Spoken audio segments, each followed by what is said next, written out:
Good morning, everyone, and thank you for joining us today for the Saving with Appliances webinar. My name is Lorena, and I'll be hosting today's session. We would like to start with a safety moment before we start with the presentations. As you know, safety is a core value at PGE, and we want to remind you to be safe around electricity. As you consider installing and retrofitting some of these technologies or equipment that you're going to learn about today, please keep safety in mind. We also encourage your family, tenants, and staff to prepare with an outage kit. You can find more information on our website about that. For today's webinar, Portland General Electric has teamed up with Multifamily Northwest, which was known as Metro Multifamily Housing Association, and Multifamily Northwest is their new name, with the Energy Trust of Oregon and the Regional Water Providers Consortium to offer multifamily property managers and owners 7 free webinars and seminars that have information that have proven strategies for energy savings and water, as well as cash incentives and other available resources you can take advantage of.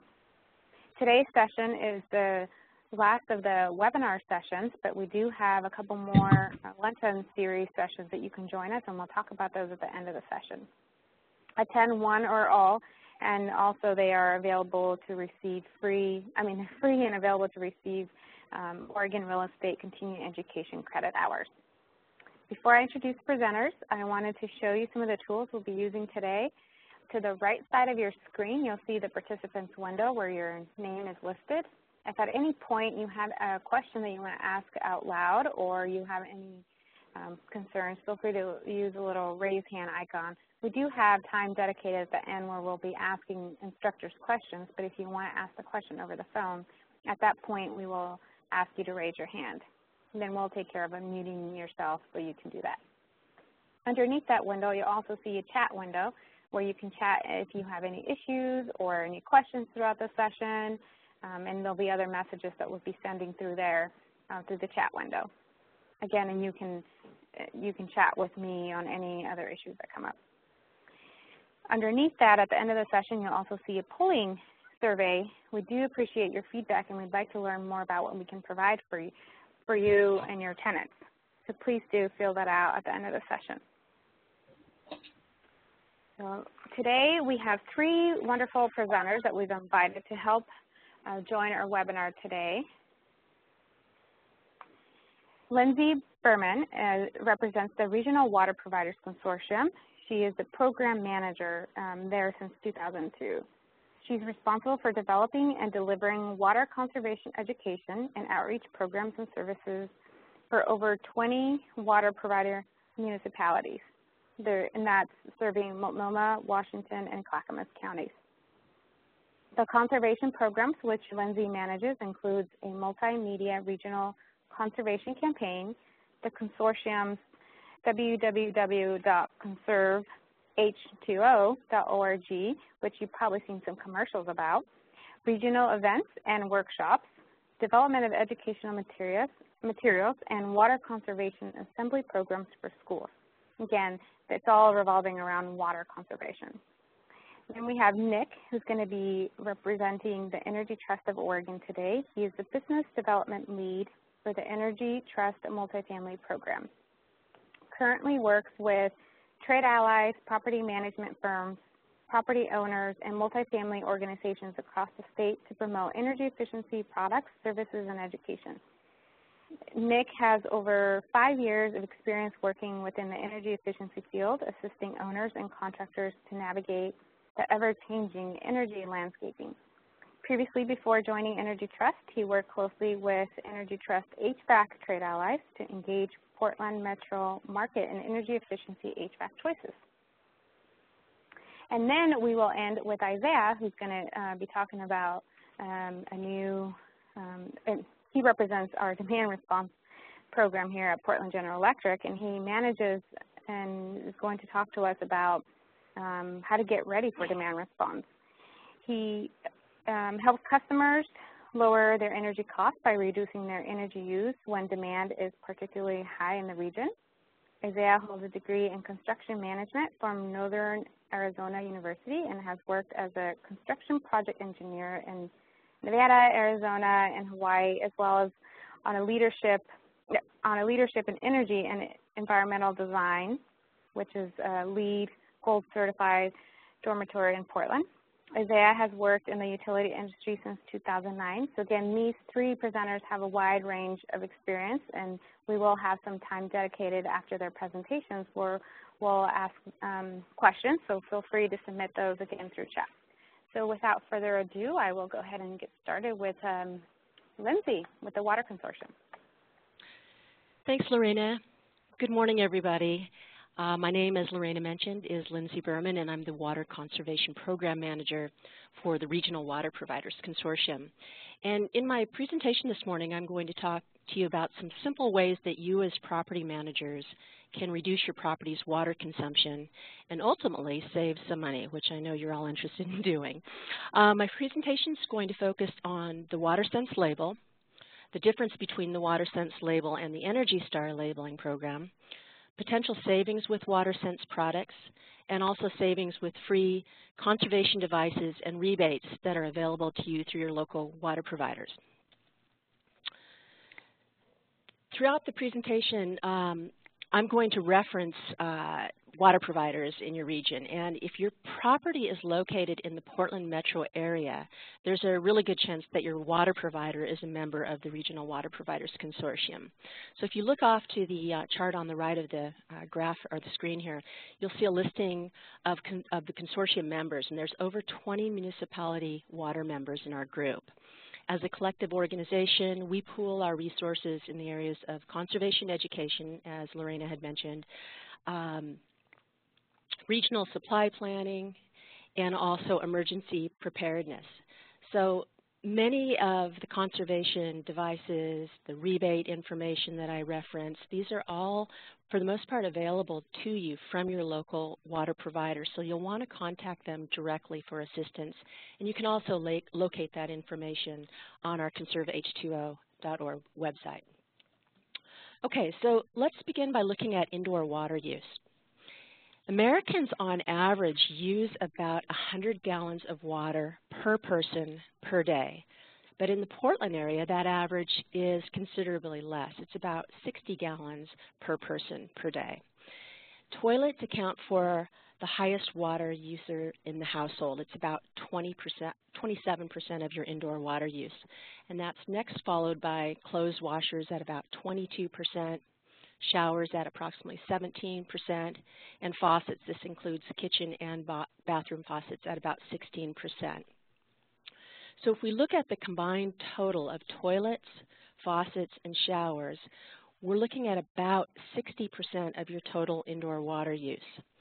So for the greatest impact on your water savings with the least financial investment, I'm going to focus on these three areas: toilets, faucets, and showers. So most of you are familiar with the Energy Star label. You see this on dishwashers, on furnaces, on windows, on refrigerators. Energy Star was introduced in 1992, and it's a joint program offered by the U.S. Environmental Protection Agency and the U.S. Department of Energy. It's a voluntary testing and labeling program. So appliances and products that have this label on them, you know you're getting a trustworthy label for energy efficient products and appliances. The counterpart to that label is the WaterSense label off to the right. And this label rather, is focused predominantly on water efficient savings. So WaterSense was founded in 2006. It's an independent third-party tested and certified program. The testing is based on performance and efficiency criteria, and products that carry the WaterSense label are going to be at least 20% more efficient than the standard products and appliances without sacrificing any performance. So you're going to look for this universal label on toilets, on shower heads, on bathroom faucets, and bathroom faucet aerators. So here are the WaterSense products that we're going to focus on this morning. As I mentioned, bathroom faucets and aerators, shower heads, high-efficiency toilets, and I'm going to briefly mention the weather-based irrigation controllers as well. So if you remember on our graph, faucets used about 16% of the indoor water use. That includes bathroom and kitchen faucets. Prior to 1992, in the 90s, 80s, earlier on, standard faucets could use anywhere from 5 gallons per minute of water or more.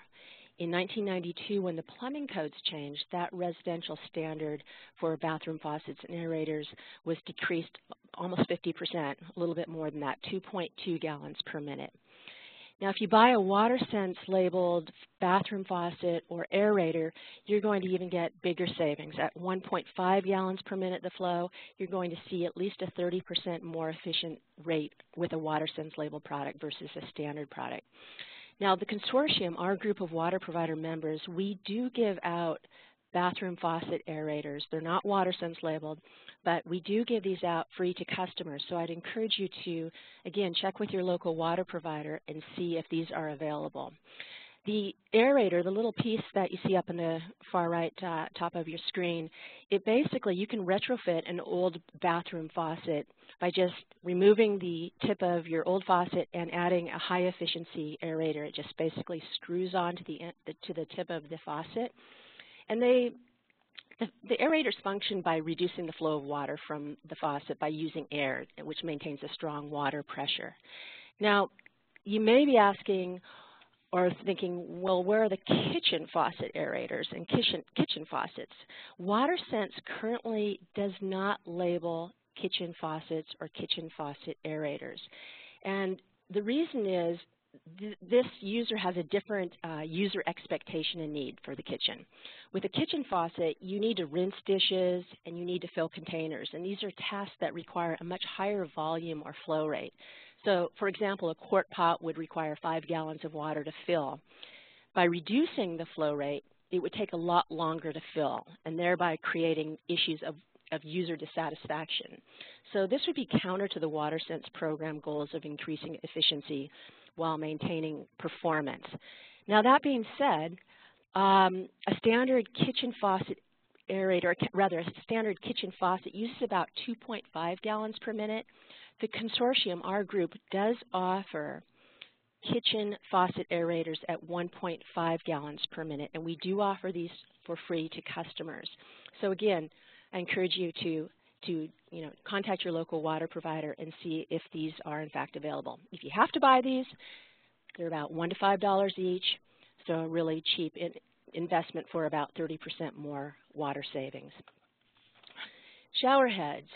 Showers account for about 17% of the indoor water use. It's the third largest user of water in the household. An average American shower uses about 17 gallons of water over an 8-minute shower. It's about the average. Now, if you're like most people I know, your showers are a lot longer than 8 minutes, and so you can see how quickly that water use can increase, and then you add on multiple people in your household, and the water use can rise dramatically. Prior to the 1980s, most shower heads used about 5 gallons of water per minute, so a lot of water. If you have old shower heads in your complex, it would be really a good idea to look at those and probably change those out. In 1992, when the plumbing codes changed, the standard for shower heads reduced almost 50% to 2.5 gallons per minute. Now, the WaterSense shower heads, those flow at 2 gallons per minute. So right off the bat, you're going to get a 20% savings on your water. The consortium, our water provider members, offer these high-efficiency shower heads to our customers for free. They are not WaterSense labeled, but they do flow at 1.5 gallons per minute, and free is a pretty good price. So I would again encourage you to check with your local water provider and see if they provide these to you. Shower heads, high-efficiency shower heads are now, range from $10 to $20 each. Again, an inexpensive investment for 20% more of water savings. So toilets account for, again, if you remember, the highest amount of water use in the household, about 27% of water used. And toilets, boy, we're seeing in some old apartment complexes throughout the Portland metro area some really old toilets, and toilets that were purchased in the 50s all the way up to the 80s. these old toilets use a lot of water. They can flow at a rate of 3.5, 5, or even 7 gallons per flush, so they can use an extraordinary amount of water. In 1992, when the plumbing codes changed, the standard for toilets was reduced considerably to 1.6 gallons per flush. Now, WaterSense labeled toilets are at 1.28 gallons per flush. So right off the bat, again, you're going to see a 20% efficiency rate versus the standard toilets. We estimate that a family of 4, if they change out their toilets to WaterSense toilets, will save about $90 a year in water and sewer bills. And if you consider that an average toilet today, a good WaterSense toilet, will cost anywhere from $150 to $200, you're going to get your payback in your investment in 2 years or less. And remember, if you have a complex that has old toilets, 3.5, 5.0, or 7 gallons per flush, and you change those with a WaterSense toilet, you're going to save anywhere from 20 to 60% of their water used. Many of the water providers that are in the consortium provide rebates for toilets, and these can range from $40 to about $100 per toilet. Now, if you live in the city of Portland, or if your property is located rather in the city of Portland, you can take advantage of rebates. I think the city of Portland offers up to 10 toilets for multifamily properties, and these are $50 rebates, so a really good time to consider changing out those toilets and being able to get some pretty significant cost savings. Okay, so let's switch really quickly to outdoors. I know many of you who manage large complexes also manage large landscapes, and in the summertime, those landscapes can have the potential of using a lot of water. So, interesting to note that residential outdoor water use accounts for more than 7 billion gallons of water a day, and this is mostly due to landscape irrigation, 7 billion gallons of water a day. It's estimated that as much as 50% of this wasted water is caused either by overwatering or an inefficiency in your irrigation method or the system itself. In 2006, WaterSense introduced a weather-based irrigation controllers, WaterSense labeled, rather, weather-based irrigation controllers. And what these do is they act like a thermostat for your sprinkler system, basically telling it when to turn the water on or off. And it uses local weather and landscape conditions to tailor those watering schedules according to the conditions that are on your site. Now, these do require regular maintenance and correct programming. You can't just set them and forget them. You've got to, be diligent with your programming, but they can save a significant amount of water. If your property is located in the Portland area and you receive your water from the city of Portland, or you get your water from Tualatin Valley Water District, both of these water providers offer rebates for the WaterSense labeled weather-based irrigation controller. So it might be something that you should check into if you're interested in this. Moving back to indoors, notice I've got the Energy Star title up on the top of the bar there. With washing machines and dishwashers, you're not going to find the WaterSense label. You're rather going to look for the Energy Star label, and that's because with both of these appliances, washing machines and dishwashers, you're going to see a significant water and energy savings. Laundry washing machines account for about 22% of indoor water use, so it's the second largest water user indoors inside the house. Prior to 2007, so not that long ago, standard washing machines used about 40 to 60 gallons per load of water, a lot of water. Today, the standard is 23 gallons per load. However, if you switch to an Energy Star washing machine, you're going to reduce that to 15 gallons of water per load and save about 20% on your energy costs and about 35% on your water costs. So again, if you have washing machines rather, in your complex, and they're old, again, a good time to look at perhaps changing those out. And Nick's going to talk to you about some rebate programs that are available. The consortium, many of our water providers offer rebates for washing machines, and these range from $50 to $75. So again, I want to encourage you to contact your local water provider and see if these are available in your area. Dishwashers, you know, they don't count for that much water indoors. It's only about 1.4%. Again, you're not going to see the WaterSense label. You're going to look for the Energy Star label on these. Standard dishwashers use about 6.5 gallons of water or less a load. The Energy Star dishwashers drop to 4.5 gallons of water per load, but you're going to save about 10% on your energy costs and about 20% or more on your water costs. Now, it's interesting to note that for dishwashers built between 1994, so again, not that long ago, these used more than 10 gallons of water per load. So the technology has really come down, has really increased a lot in the last few years, and the costs have really come down a lot. So definitely look into perhaps changing these out. Now, currently, we do not have any water provider rebates for dishwashers, so that is not available at this time. On our website that Lorena mentioned, which is conserveh2o.org, 2 years ago we created a brochure for property managers, and it's called the Water Conservation Guide for Multifamily Property Managers. And this is downloadable on our website. But we basically took an example of a 25-unit complex, and we demonstrate in this brochure what the potential water and cost savings would be by replacing both kitchen and bathroom aerators, shower heads, and toilets to high-efficiency toilets. We use some of the conservation devices that our consortium members give out for free, and you can see that grouping there in your screen. The faucet bath aerators, we're using 1 gallon per minute faucet aerators for bath.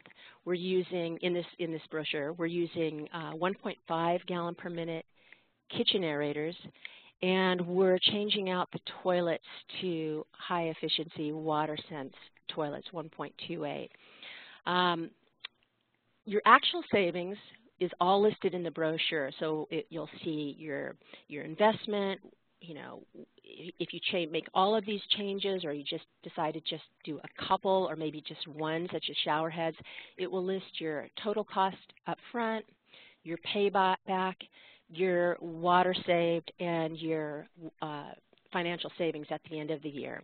So obviously the savings will depend on a few variables as I listed up here on the screen: your property's baseline usage, what you choose to replace, whether you change all of those devices out or not, or appliances, your purchase and installation costs, and of course your property's water and sewer rates, because these will vary depending on where you are located. The consortium, our group offers workshops throughout the year, and these are for property managers, for maintenance managers, for landscape professionals. The webinar that you're currently listening to right now, as well as seminars that we're offering this month on energy and water savings, are all available free through the partnership of Energy Trust, our group, Metro Multifamily Northwest, and PGE. And we also do these throughout the year. We're at the Spectrum Fair and the Maintenance Fair. We do a partnership workshop with PGE, and then we also work with landscape professionals at a variety of workshops throughout the Portland area. We also do our own workshops. So if you go to our website, you can sign up and receive information on upcoming workshops throughout the year. And again, all of these are available for free. So I'd encourage you, again, I've made reference to our website, but there's a ton of information on there for you all. The water provider information, if you're not sure who your water provider is, or you just want to contact them and find out, do they have the conservation devices that I referenced for free? Are they offering rebates? Some of those providers offer on-site assistance to come out to your property. There's resources, both indoors and outdoors, for you to access, as well as videos on how to check for toilet leaks, to what does a water-wise garden look like, just a plethora of conservation information on our site. So I'd like to thank you. My name again is Lindsay Berman. I'm with the Regional Water Providers Consortium. My contact information is below, and feel free to contact me anytime if you have any questions about water conservation. I also reference our provider list, and there's the website down there for your rebate and conservation device information. And then, of course, the Energy Star website and the WaterSense website. So I'm going to pass this presentation next to Nick, who's going to talk to you about some savings and opportunities with the Energy Trust. So Nick, here you go. Thanks, Lindsay. Really appreciate it. Good morning, everyone. My name is Nick Michelle. I work with Energy Trust of Oregon's multifamily program. I'm going to briefly go over what Energy Trust is, cover some of the appliances that we incentivize, and talk to you about the energy savings you can recognize from those appliances, and then briefly touch on some of the other services we have, and then move on to Isaiah. So, to get started here, Energy Trust of Oregon is an independent nonprofit organization dedicated to energy efficiency and clean renewable energy production in Oregon. We started about just over 10 years ago, and essentially we're kind of an extension and in the field, working on behalf of the 40 big utilities in Oregon. So, our funding comes from the public purpose charge that is paid by Oregon customers of Portland General Electric, Pacific Power, Northwest Natural, and Cascade Natural Gas. So, the next time you pick up your utility bill, take a look. You'll find a public purpose charge line item on the bill. Part of that money comes to us to promote these programs and provide these incentives to you. So, who is eligible for incentives? Obviously, again, Oregon customers of Portland General Electric, Pacific Power, Northwest Natural, Cascade Natural Gas. Obviously, customers that pay or plan to pay the public purpose charge are the ones that qualify. And of course, the multifamily program encompasses, basically any building that has 2 units or more at the property. And we also cover all of the assisted living retirement facilities in Oregon. We cover on-campus and off-campus living, including sororities and fraternities, as well as condominiums that are represented by HOAs or the board. So all of those kind of roll into the multifamily program. It's a pretty wide net there. As far as who qualifies, again, it's only Oregon customers. We sometimes get the question about, well, there's Northwest Natural customers maybe in Washington. Unfortunately, they don't qualify for the program. It's only Oregon properties. So to give you an example, I know Lindsay showed a pie chart of water usage. This is one on the energy side. So as you can see, the 3 big users of energy within a multifamily space is space heating, water heating, and appliances. And that makes up a pretty large chunk, around 75–80%, if not more, of the total energy usage. Those 3 areas are really key to look at. So what we're going to do today is kind of focus on the appliance side, and I'll touch briefly upon the water heating and space heating as well. But keep this in mind as you go forward and make improvements to your property. If you're going to do any kind of improvement with energy efficiency of the property, those 3 areas are the ones to really key in on and start off with. So what is Energy Star? I know Lindsay touched on this briefly, but to kind of reiterate, it is a joint program between the Environmental Protection Agency and Department of Energy. And products must be at least 10% more efficient than the federal standard, but most of them fall in that 20–40% range. They're identified by those logos on the left, that we're all familiar with. The blue Energy Star logo, and then we've all seen this energy guide out there, whether it's on a water heater or a refrigerator or other appliances. That lets you know that it at least has been recognized and kind of evaluated, so to speak, on an energy spectrum. And it's a guideline. Energy Star is a guideline for our program. We do have additional requirements for specific types of appliances, but we try and use Energy Star as a guideline, as a baseline for a lot of things we do. So I'll refer back to Energy Star frequently throughout this. So Energy Trust offers cash incentives. I think that kind of goes without saying. If you know anything about Energy Trust, that's a big component of what we do. So when we're out in the market, talking to all of you, we make sure that you understand that this is a large component, that there is money available for you if you're making an energy efficiency improvement. So Start off with refrigerators. Energy Star rated models may use approximately 15% less energy than standard models. More if that unit is much older. And as we go out into the field and in the market and we look around, we find a pretty wide range of ages of models out there.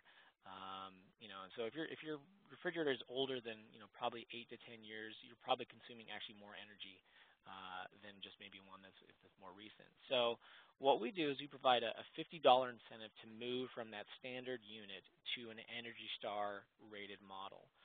It has to be active on the Energy Star qualified list, but as long as it is, we're giving you $50 per unit. So not a bad deal. And a lot of times, going from a standard unit to an Energy Star unit, the units look the same, they operate the same, obviously, and the cost difference usually, in a lot of cases, is made up by that incentive. So a lot of times, it's a wash for you guys as far as having to spend more to get that Energy Star unit. You don't necessarily have to with the incentive.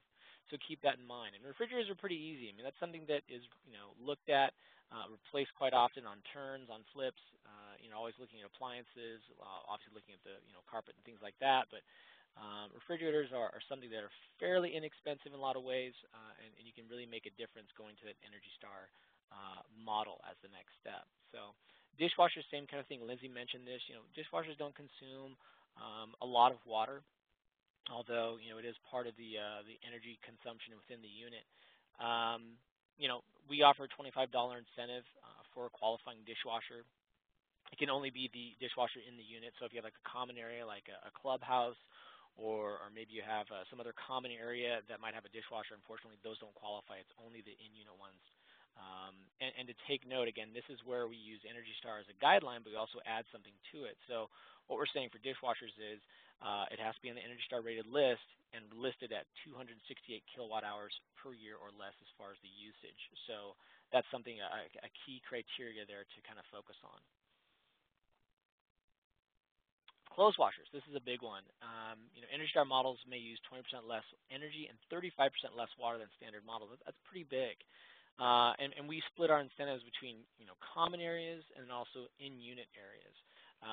So with common areas, it just depends on how the water for those units is heated. If it's electrically heated water, we're looking at $300 per unit, and then gas heated water is $200 per unit. And what we say by commercial grade common area washers, those are the ones obviously in those laundry facilities that are centralized across the property.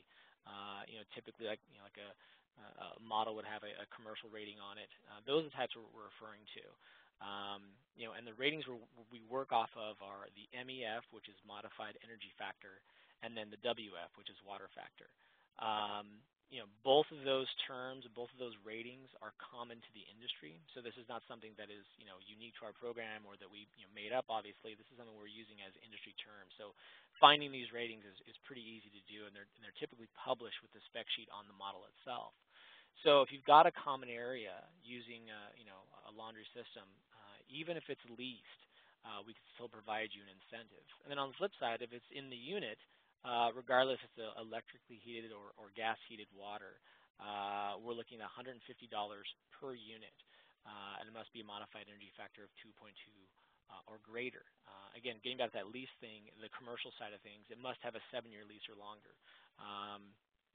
So with those, it's a typical lease for a unit like that is 7 years. So we're not going above and beyond that. And even if you lease the machine and go from a standard unit to a high efficiency unit, we're still paying you that incentive for the unit even though it's leased. And going back to what Lindsay said earlier, washers are really key, especially for ownership. Typically what we're finding in common areas is that the owners are paying the water. So if you think about that, those machines are being used every day. Every load you're saving going from a standard to a high efficiency, at a minimum, probably about 10 gallons of water, if not more. If that machine's older than, say, about 8 to 10 years, that water savings can be more like 20 gallons, and that's every single load. So it really adds up pretty quickly. So if you're going to make an improvement from the washing machine standpoint, it is pretty easy to do, and something you guys definitely to focus on. So bath fans.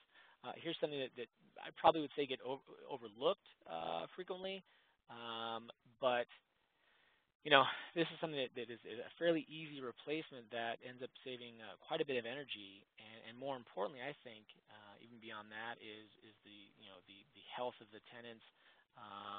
It helps with the moisture removal, mold protection, things like that. So for every Energy Star model that you put in, it can use up to 70% less energy than a standard model. And what we're finding out there are these very old 20, 30, 40-year-old fans that they really have kind of gone past their life expectancy. So we're trying to get people to move towards this Energy Star rated model. So we give you $25 per unit. The fan being replaced must have a light. So the current fan has to have some type of light in it, whether it's a heat lamp or other light. That must be part of the existing condition. The new fan must not have a light.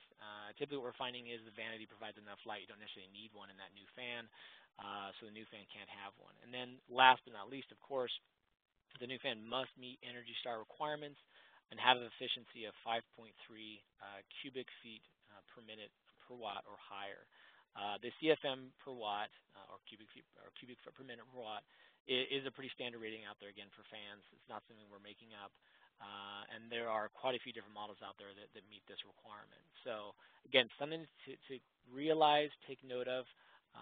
Putting in a bathroom fan is not an expensive proposition necessarily. And they're much quieter than new ones are. They're much more energy efficient. It's a big benefit to your tenants.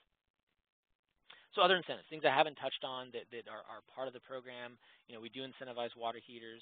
We give out incentives for heat pumps, whether it's a standard heat pump or like a ductless heat pump, PTAC units, which are PTHPs, gas furnaces, AC units, obviously windows, insulation, common area lighting. That's a big one from an energy consumption standpoint, especially with a lot of outdoor or hallway lighting. That's something that typically the owner pays for, and you really need to focus on as far as making those improvements and going through and making common area lighting improvements. A lot of times are the best bang for your buck as far as the amount of money you spend, the amount of saving you're getting back, plus the incentives coming from us can be substantial. Solar, definitely don't want to forget about solar. That's a big component as well. Still have incentives for electric solar, PV photovoltaic, as well as water-based. And then custom projects, which is something we don't talk about very often, but definitely is applicable to all properties out there. If there's any time there's an improvement to the property that doesn't fall into that nice, neat little box of a standard incentive, like we just talked about with these appliances, then we'll take it upon ourselves to evaluate what that improvement's going to do as far as an energy consumption perspective, and then we'll assign an incentive to it. So that's something very unique to the program. So how do I take advantage? All right, first step, check with the program to make sure your property and product qualifies for incentive. We want to make sure that your property obviously falls in the service area that we can cover it. And then, of course, as you go and make those appliance improvements, product improvements, we want to make sure it's qualifying for incentive. The last thing we want to do is have you go through the process of buying a product, installing a product, and then coming to us and saying, hey, I'm looking for my incentive, and we have to turn you away because it doesn't qualify. So always check with us first, and we're always happy to help you go through that process. So once you buy the product, you install the product, then it's a matter of just filling out and submitting an application with a paid invoice and a W-9 within 90 days of purchase. So that's a pretty large window, and we can always help you go through the application process. It's pretty straightforward. Once we get that stuff, about 6 to 8 weeks later, we send you a check. So this actually is money. This is not a tax credit. This is some other form of reimbursement. This actually is a check that will show up in the mail. So buy-down programs. This is something I want to touch on briefly. This is kind of a program that we've partnered with local distributors to help with refrigerators and clothes washers specifically. So what a buy-down is, essentially the distributor is giving you the incentive money off the price of the unit at the time of purchase, so kind of an instant discount sort of thing. The nice thing is there's no application needed. You don't have to do anything different. You just obviously purchase the qualifying product, and the distributor takes care of the rest. And again, going back to that, the cost difference between a standard model and an Energy Star model, sometimes the incentive can cover that difference. So it definitely is something to keep in mind. So for refrigerators, GNC Distributing, which is also known as Standard TV and Appliance, HD Supply, and North Pacific Supply all participate in the refrigerator buy-down program. And then for clothes washers, North Pacific Supply is doing the clothes washers, and that actually is changing and evolving as we go through this year. So that will be, we'll have more distributors participating as we go forward. Now, just to be clear, if you were to go and buy, say, a refrigerator through one of the distributors and take advantage of the buy down, so you're getting that incentive up front as an instant discount, you then cannot go and apply for the incentive later on, right? It's one or the other. So again, the purpose of the buy down is just to make the process easier, make participation easier for you. We don't want to make this a burden for any of you. So the no application part is obviously a big boon for the buy down. However, if you go and just buy a refrigerator off the street somewhere else and don't do the buy down program, then of course you can just come to the program after you've installed it, apply for the incentive, and we'll send you that incentive. So either way, one or the other. Additional program services, a couple things.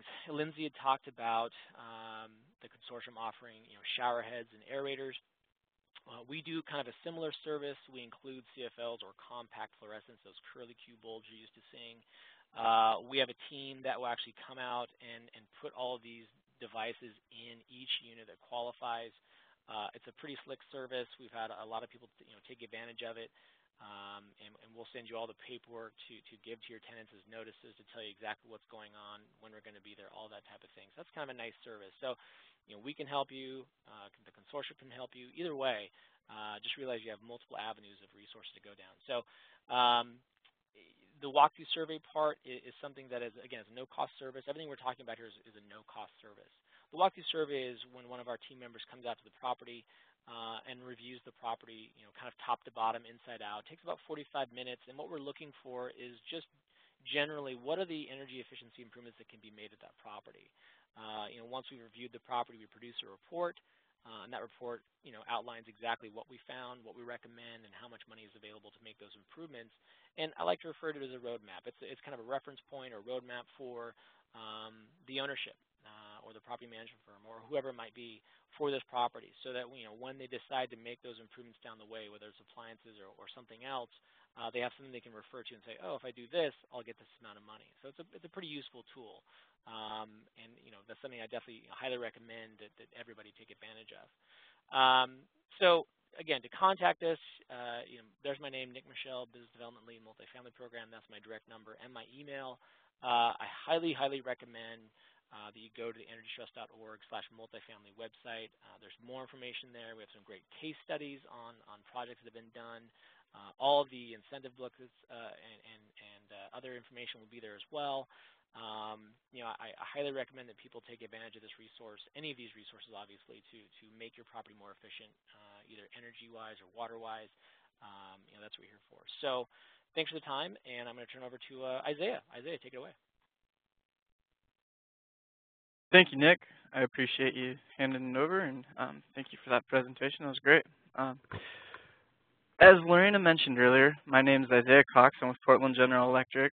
Lorena mentioned a term, demand response, that you may or may not be familiar with. Our department's actual name is the Business Model and Program Development, and as part of that, we take a look at new technologies, both from a point of view of a customer and from PG&E's perspective.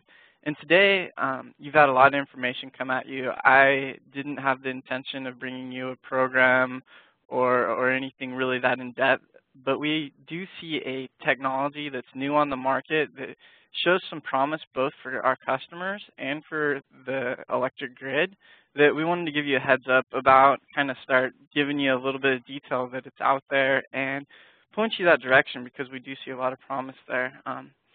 So I will first tell you about this. This is a water heater product, so I'll go into a little bit about what exactly it is. Then I'll talk about how you can use it now to your benefit, and then what future programs might be available for it for ability for tenants or yourself to save money with this technology.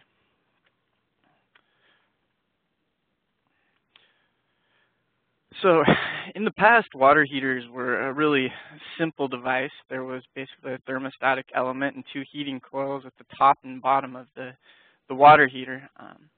Now available at Lowe's, meaning you can go buy it today, they're starting to add internal circuitry. And if you see in this picture, I picked yellow to circle it. Let me choose a brighter color for you. There is a display on the side of these new water heaters, and essentially what they did is instead of having it so simplistic as a thermostat inside, they changed it to have some internal logic and a circuit board.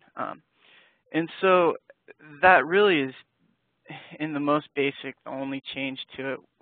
The other thing to note, and I'll come back to this in a minute, is that at the top of the water heater, and I'll draw a little point to it, is a port that communicates to that circuit inside, so you can put external signals into that port, and I'll tell you why that could be of value in just a minute. So what does that do? Now that you have a computer chip inside a water heater, what possible benefit could that bring? Well, there's two things that really brings just today. If you went out and purchased these now, and I'll try and frame it from your context as property managers and owners. One, it's a good thing at the site. There's settings to control the heating needs. As in Lowe's today, there's 3 settings. One is vacation. So from a tenant's point of view, they get to save money. If they go on vacation, they press the vacation mode, and obviously the water heater heats the water to a point where the house can't freeze, but it's not heating it to where you're taking showers all day and just essentially wasting energy. There's a second option that makes sense for a lot of people. It may not make sense for someone with 4 teenagers, but it's the energy smart setting, and that setting is basically a very energy efficient setting. And then there's 3, which is, I assume the business is normal. They name it something as such. So it's you have 4 teenagers, you just need a normal water heater. So this is capable of all 3, which is excellent. From a landlord point of view, what you could do when someone moves out is you could go in and set the water heater to the vacation mode, and then you don't have to pay that expensive, well, I don't want to use the word expensive, but you don't have to pay to heat the water to a point that's not needed while no one's living in the unit. Also, one thing your facility managers might really appreciate is the LED screen with diagnostics.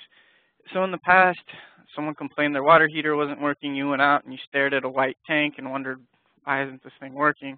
And your facility manager had to tear into the thermostat or just decide to buy a new one. I can't testify to exactly how good these diagnostics are because I haven't had one in front of me break and go through any testing with it, but they are advertising this LED screen to have diagnostics that say, this is what's wrong with the water heater, which is a facility manager, I imagine would be great. If I could show up, hit the screen, say what's wrong with this, and it throws a code that says, number 3, the bottom element is burned out, et cetera, et cetera. So these are things that are available today with this new circuitry. Now what's interesting is in the future, why I think it's interesting enough to tell you about, and I'll explain that word demand response in just a minute, is that 2 things. That external port, and I'll come back to here, this port here that sits on top of the water heater that just has wires that runs down to the circuitry inside. What can be done is something can be plugged into that can receive a signal, and you might not even have to leave your office to be able to reset that water heater in the future to its vacation mode. So you know someone's moving out on the 5th, you can remotely signal to whatever you have plugged into that port, the device that maybe receives cellular signal or wireless signal or maybe broadband, that allows you to remotely change what setting that water heater's on. And as a property manager, landlord, you could save money that way. The other interesting thing about that port is I work on programs called demand response, which is essentially PG experiences extreme peaks on very few days of the year, and we build our system to match that. So essentially it's like building a 5-lane highway, and most of the time only 3 lanes are used, but occasionally we have that extreme rush hour. I work on programs that try and reduce that extreme peak by giving customers incentives to shift their loads that are discretionary away from those peak times. Water heaters are one of those great loads because essentially you have a battery. The water heater is still, unless you have 4 teenagers, probably going to remain hot to get us past that peak time of 2-3 hours. And so we're willing to offer incentives where you can shift that heating away from those 3 hours of the water heater. And the way we foresee doing that in the future is utilizing that port and a signal saying, okay, this person's participating in the demand response program. They've agreed that we won't heat or will only lightly heat during the peak hours on the few hours they occur each year, and they get an incentive for that. And that's what my interest is in this product. So kind of threefold. You can use it today, now, with the settings to control the heating needs and the LED screen with diagnostics. In the future, regardless of PGE or not, you'll probably be able to use this with a remote port, so you wouldn't even have to access the unit. And just a note on that, there is some technologies already that are publicly advertised that are going to do this. You can look at the Lowe's site at the Iris product, and it's a home energy management system. And part of that is a plug to go in this port. I have checked in with Iris, though, and they are promoting ahead of release. So that port isn't actually for sale yet, but they are promoting it to the public. So this isn't a pie in the sky dream. It is close around the corner. And then thirdly, your tenants and possibly you can participate in some demand response programs in the future to help with the system reliability. And that's really all we have right now. We don't have any pilots available because this product is so new, and there's not a large customer base out there with this, but we are pointing people this direction to show them that this is an interesting technology, and we definitely think it's worth the look. We've provided some links, and Lorena will send these out after the presentation. And that's all I have at this time. I'll turn it back over to Lorena for questions and some follow-up.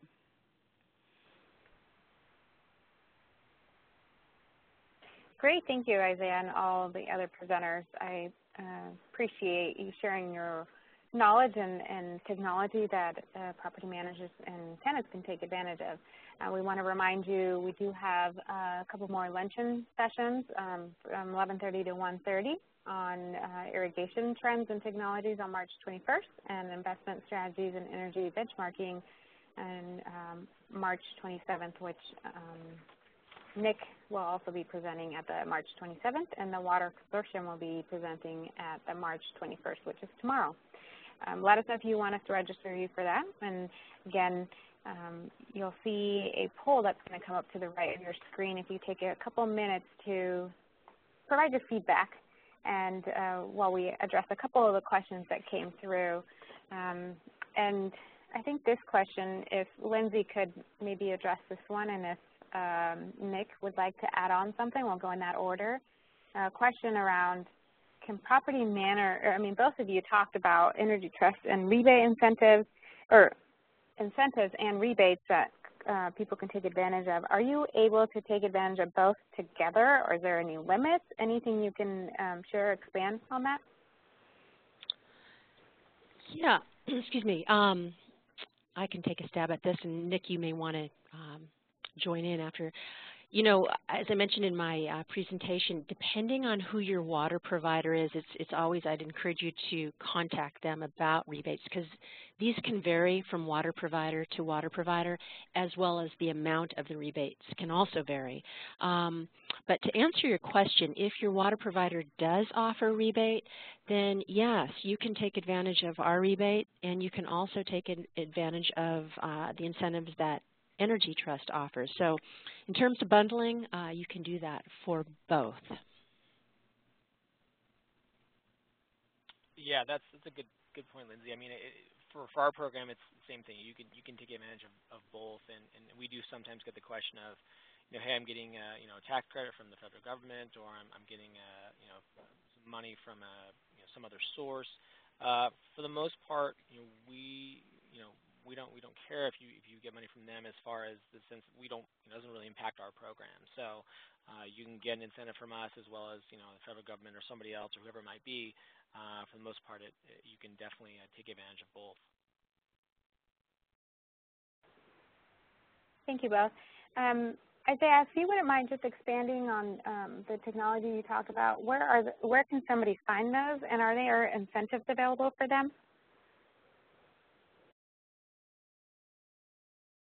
My mic on. Where's that Hi, Lorena. Yes, I am actually not the expert on that. Nick would be, but I believe Nick did point out that this water heater to me would be uh, eligible for a $30 incentive because it is Energy Star rated. Is that correct, Nick? Yeah, I think the last time I looked on that specific unit you were pointing out, we rate electrical water heaters on energy factor, so EF. And the energy factor on that model I think was like a 0.94 or 0.95. Our requirement is a 0.93 or higher. So if it's 0.93 or higher, it qualifies for a $35 incentive. And then if it's a 0.94 or higher with a 20-year warranty, it's $75. So yeah, it definitely would qualify. Thank you.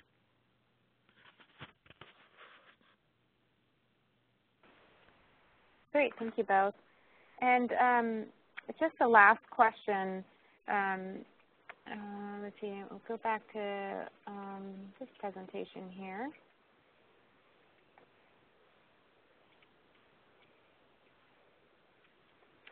So this question goes for Nick. Nick, where does lighting fit in this graph? Is that considered an appliance? That's a great question. You know, I don't know if we represented. This was supposed to be in unit specifically. So you know, I'd probably throw it in with you know, probably the space heating part of it. But the in-unit lighting is you know, not a huge part of the in-unit process, but actually you know, external common area lighting definitely is. That's a really good question, Larry. I'm not sure I know the answer to that one. I'd have to research that and get back to you. But it's you know, the big component here, the big focal point is really the appliances and the water heating and the space heating. So. Great, Nick, and we'll find out, and we'll definitely follow up with participants on that. So again, as a reminder of the training, we will be sending the PDF of the materials and the recording of the session, and we'll stay online if you have any further questions. But other than that, thank you again, presenters, for sharing your knowledge, and everyone for joining us.